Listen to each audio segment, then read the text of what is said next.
Hey y'all. So last night I did a live talking about those wildfires that's going on over in California. And one of the things I talked about was the fact that people believe someone is starting or people are starting some of these fires. I kind of believe that too with what I showed you guys last night.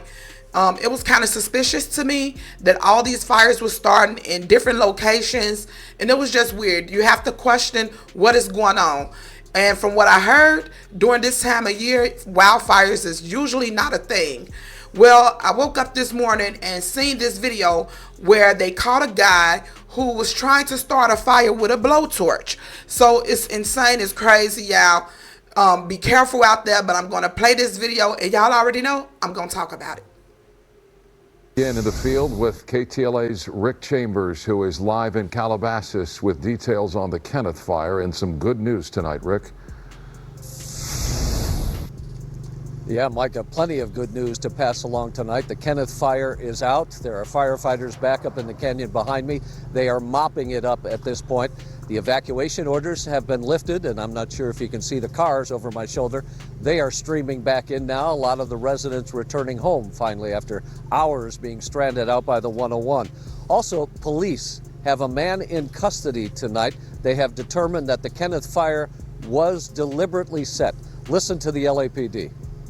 What we know right now is that the incident started here, and about 20 minutes, 30 minutes later, a suspect was detained over in Woodland Hills area by citizens.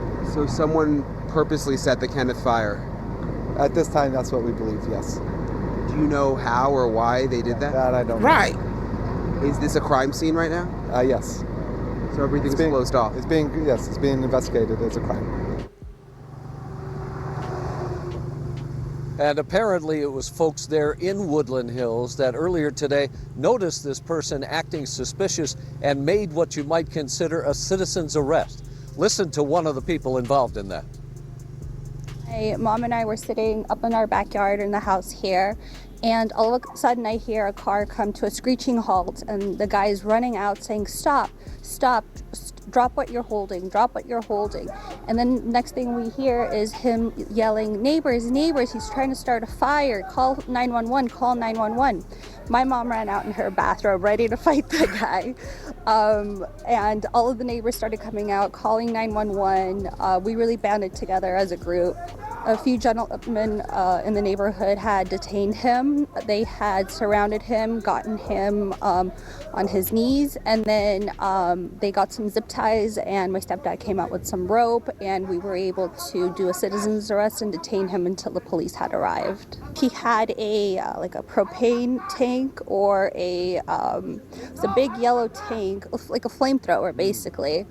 And the neighbor said that he saw the guy behind a van trying to light something on fire. The guy looked like he was in his mid-20s. He said that he had a blowtorch to smoke marijuana because he couldn't afford a lighter. He spoke a lot of Spanish, but did speak some English as well. We had some Spanish-speaking neighbors that were able to translate and help us out. He did seem in an altered state, though. We were just so happy that law enforcement came so quickly with such a huge response. They came from all sides just in case the guy tried to get away, and it really was a valiant effort. They did their due diligence, and I hope the detectives can put this case to rest. Yeah, That's crazy. Great job done by those folks in Woodland Hills today. And while the fire is out tonight, there were some frightening moments earlier today as those flames spread very quickly, forced evacuations early on. The scared residents, you could see it on their face as they came streaming out. And this the fire that they are saying that was set deliberately. More than likely that guy did that because he was in that area and they caught him trying to set another fire. Many of them carrying their pets, dragging suitcases that were filled with their personal belongings. But the firefighters were able to get in there pretty quickly. Those water-dropping helicopters had a huge impact along with the hand crews. They made some quick work. The winds picked up from here and there, but calmed down finally. They were able to really jump in there. And tonight, as I mentioned, the flames are out. So yeah, I'm not sure why someone would be wanting. Why would somebody do that? I just don't get it. But there has been a lot of speculation going around that someone was setting those fires. I started to believe that myself. That's why I talked about it last night, and I'm so glad they caught him. They also talking about the looting that's going on during this tragic event. I don't know why people think it's okay to go loot. It's always criminals involved, or they found a way to come up in situations like this. I saw a press conference this morning where I believe it was the governor, I'm not sure, that said that they're putting a curfew on everyone, and they don't want anyone in the area of the fires that don't belong in that area. And if they catch anyone without no leniency, they will be locking you up. Okay, so they have already arrested, as at the time of that video or that news conference, he said that there were 20 people, I believe, that had been arrested already, that was trying to run into these people's homes because they know that the people had been evacuated, so they knew no one was home, and so I guess they thought it was okay to just run in there and steal. So y'all be careful if you are being told to evacuate. Get out of there. Do not but try to take what you can, your valuables, and get out of there, but be safe. That's the best thing I can tell you. Be safe. I want to insert this other video. Let me see if I can insert this other video, because there's another video that I want to show you guys. Okay, yeah, I also ran across this video this morning. It was a video of two guys who was trying to save their house, and they didn't want to leave. It was two guys, and they also had a dog. And supposedly, it's being said that they put some type of barrier of water or something around their home to try to protect it. So I guess they thought they could stay in the home even though they had been told to evacuate. And they recorded what it looked like staying in that house when the wildfire got close to their home. And oh my God, it's devastating what we're about to see. But I want to warn you guys, do not try to do this. This is dangerous, okay? They said that this video went viral, so I'm going to play it so you guys can see it really quick. This was going viral to all over the place. Look at this video.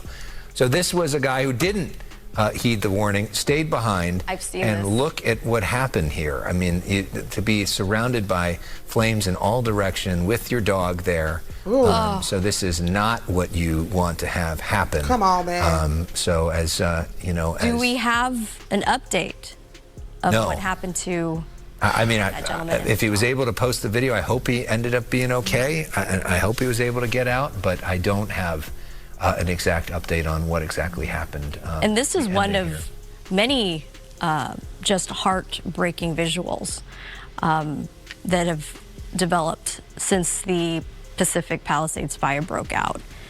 Right. And this is a prime example of why you should leave when they tell you to. Exactly. Yeah, it's not a joke.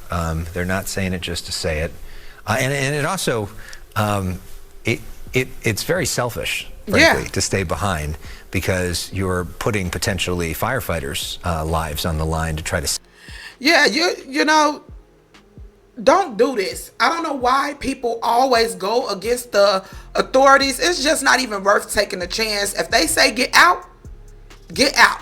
Just off the strength that it's a possibility something could go wrong, I will be out. Okay? And then you have a dog. Look at that. You sitting there filming that instead of getting out. I would have been so scared. There's no way. Like, as soon as there was an evacuation order, my bag would have been packed and I would have been gone. No question asked. It's not worth it. Every time there's a natural disaster, whether it's a hurricane, a tsunami, or whatever's going on, okay? There's always people who say, well, I'm staying here and I'm staying here with my animals. Like I said last night, get them animals, if you got to pull them out by their ears, and get out of there with them, okay? You don't have to stay home because you have animals. Get the animals out too and go. So please don't take these risks. Keep your head on a swivel. The crime is going around because people are taking advantage of this situation. So even if you're not in a zone or in an area that the wildfires are happening, you still need to keep your eyes wide open and keep your head on a swivel, because there are criminals out there apparently starting these fires, or at least some of them. I don't know if they started all of them. We still don't know what's up with that. But they are out. I don't know what their motive is. Maybe they're trying to start new fires just to cause more evacuations so that they can loot. So be careful, you guys. I hope that you guys are safe. And please take heed to any warnings. If they tell you to leave, leave. And I just wanted to show you guys this video of this guy getting caught. I'm so glad they caught him. But I'm sure if he's doing it, it's probably more. Okay? So be careful. And yeah, thank you for watching the video. And I'll see you guys next time.